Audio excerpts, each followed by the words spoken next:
Bonjour les Sagittaires, j'espère que vous allez bien. On va découvrir ensemble vos énergies pour la première quinzaine de mars. Gardez bien à l'esprit que ce sont des énergies générales, c'est comme une sorte de météo, et vous seul décidez de ce que vous en faites, donc prenez uniquement ce qui résonne pour vous dans ce tirage, et le reste vous laissez. Je vous invite également à consulter les vidéos de votre ascendant et des autres signes de votre thème astral pour compléter ces informations. Ici, l'énergie avec laquelle vous entrez dans cette quinzaine, ce que vous voulez pendant cette période, comment vous vous sentez, la force qui vous soutient, le challenge à relever, le résultat global de cette quinzaine et quelques messages conseils pour finir.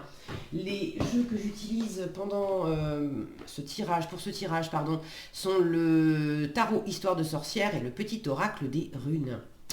Vous retrouvez sous chaque vidéo en description tous les liens, tous les tarots et oracles que j'utilise régulièrement sur cette chaîne et le lien aussi pour les guidances personnalisées.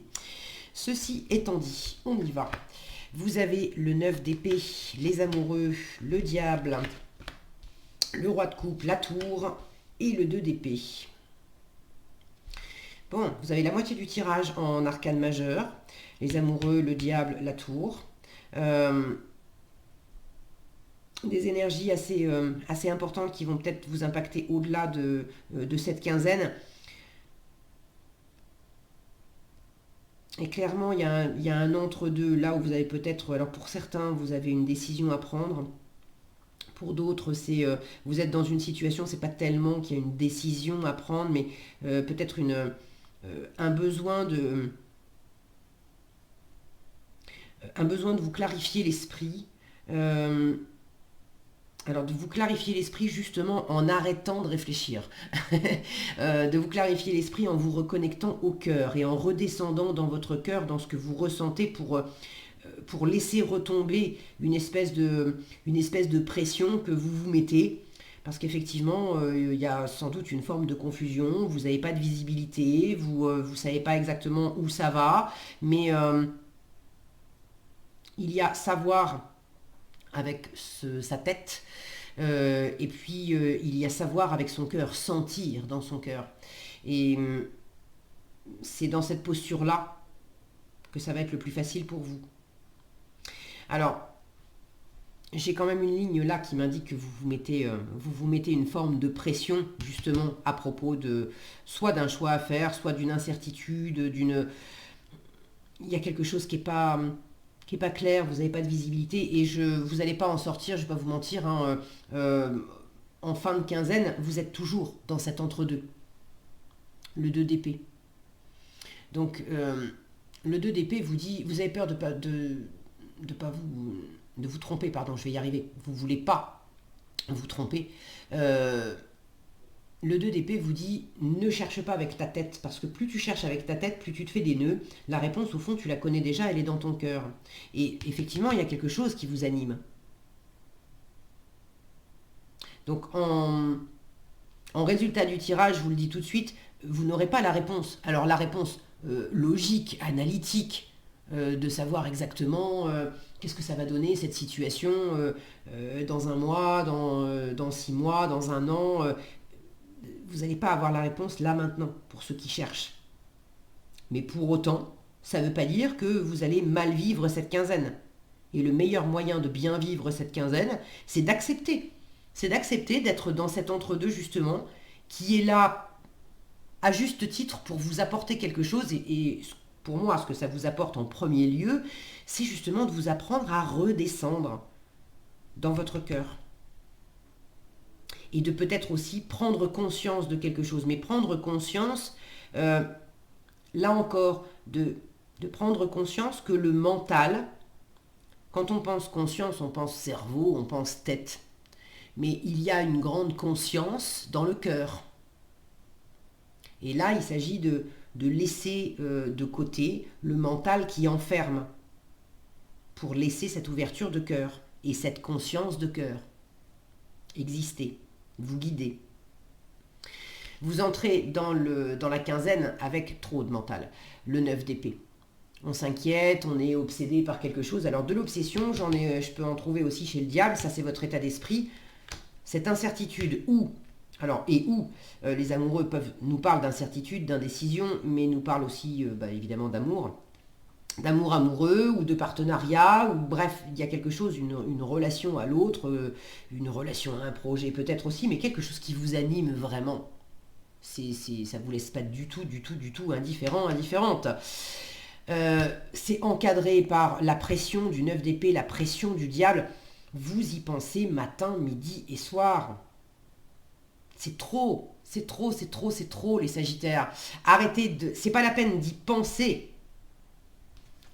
Je vous le dis tout de suite, ça sert à rien. Au bout de la quinzaine, vous serez encore dans cet entre-deux, dans cette indécision, avec votre tête, avec l'analyse. Vous ne saurez toujours pas les détails. Donc vous avez la météo en avance. C'est pas la peine de ruminer dans le mental pendant 15 jours. Ça sert juste à rien. Alors, vous entrez dans la quinzaine avec de la rumination mentale. Je réfléchis trop, je suis beaucoup dans ma tête. Pour certains, ça va même dans l'insomnie parce que beaucoup de doutes, de peur, d'insécurité. Je m'inflige je vais pas y arriver, c'est pas pour moi. C'est trop beau pour être vrai, ça va pas marcher, ceci, cela. Donc, il y en a certains qui se font mal avec des pensées, des croyances, des jugements limitants, des petites phrases assassines, à pas endormir la nuit. Tout ça fondé sur du doute, de la peur, de l'insécurité. Pour d'autres, c'est pas nécessairement aussi douloureux, et c'est pas nécessairement du doute, de la peur, de l'insécurité, mais c'est de la pression. Pour certains d'entre vous, c'est pas que vous doutez de pas y arriver, etc. Vous pouvez être tout à fait en confiance, mais vous êtes tellement animé par cette relation, par ce projet, vous savez mieux que moi par quoi. N'hésitez pas d'ailleurs à partager dans les commentaires, je suis toujours ravie de vous lire, c'est intéressant d'avoir vos retours. Mais vous êtes tellement animé par ce quelqu'un ou ce quelque chose que vous vous mettez une pression de dingue, quoi. Vous en rêvez la nuit, vous y pensez du matin au soir. Et en fait, c'est beaucoup d'énergie.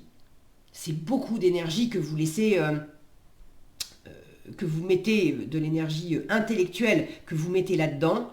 Et vous vous en rendez pas compte, mais ça vous draine quand même, ça vous fatigue aussi. Et là, on vous demande de pas vous enfermer dans autant de pression. Que ce soit dans de l'inquiétude ou simplement dans je suis tellement passionné que je suis obsédé, on vous dit en challenge, bon, il faut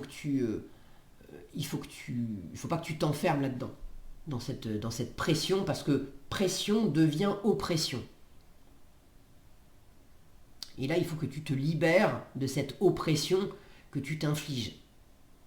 Ou peut-être que pour certains d'entre vous, il y a effectivement quelque chose dans l'environnement qui a été oppressant, qui a été... vous vous sentez peut-être prisonnier, vous vous sentez... pour ceux qui sont clairement dans le mal vécu, dans l'inconfort vis-à-vis de l'environnement, il y a quelque chose il y a quelque chose qui est toxique, il y a quelque chose qui est contraignant dans l'environnement. C'est pas pour tous les Sagittaires.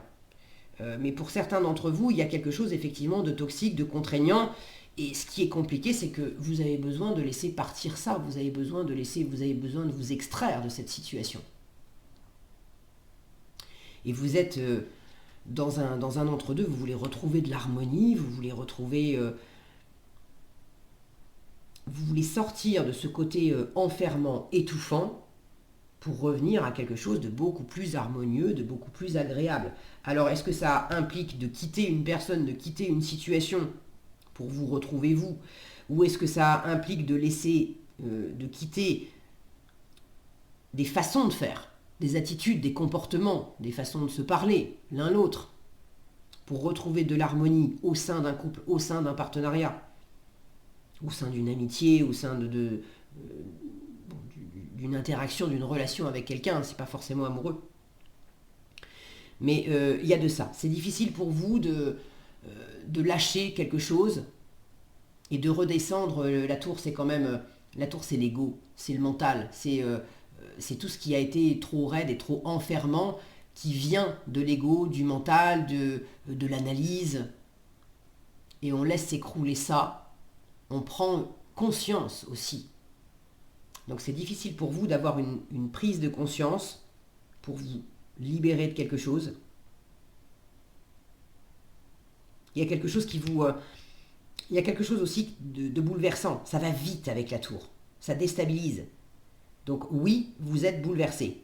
Oui, vous êtes déstabilisé.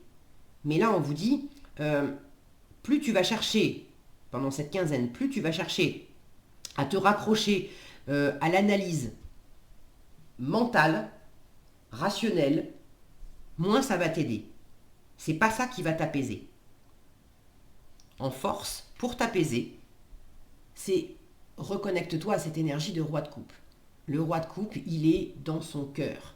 C'est de la maturité émotionnelle, c'est de l'alignement émotionnel. Il ne se laisse pas déstabiliser ni par ce qu'il ressent, ni par ce que lui envoie son environnement. Regardez ce qu'il a dans les mains. Il a une coupe et il a une longue vue. Donc là, en termes d'avenir, c'est pas la position... vous êtes dans un entre-deux, ok, c'est inquiétant, c'est obsédant, ok. Mais là, on vous dit, c'est pas en cherchant absolument à avoir tous les détails de ce qui va se passer dans l'avenir que ça va être agréable à vivre, que tu vas trouver les bonnes solutions et que ça va te rassurer. La bonne posture, c'est, je regarde l'avenir, bien sûr, mais je me fais surtout confiance. J'ai confiance en ma capacité à ne pas me laisser déstabiliser par ce qui va advenir dans le futur. Je ne sais pas, le roi de coupe ne sait pas ce qui va advenir dans le futur, mais il est serein parce qu'il sait que quoi qu'il se passe, il ne va pas se laisser déstabiliser parce que ça va lui occasionner en termes de ressenti, et il ne va pas se laisser déstabiliser par ce que l'environnement va lui mettre sous le nez, va lui faire vivre. Il peut bien y avoir des vagues autour, je vais rester stable. Et étant donné que j'ai confiance dans mon cœur, j'ai confiance en moi, en ma capacité à bien gérer mes émotions, du coup après dans la matière, il se passera ce qui se passera. Et je gérerai au mieux, au fur et à mesure que les choses se produiront, en fonction de ce que je ressens dans mon cœur, de ce qui sera aligné dans mon cœur. Là, c'est vraiment, on vous invite à suivre la sagesse du cœur.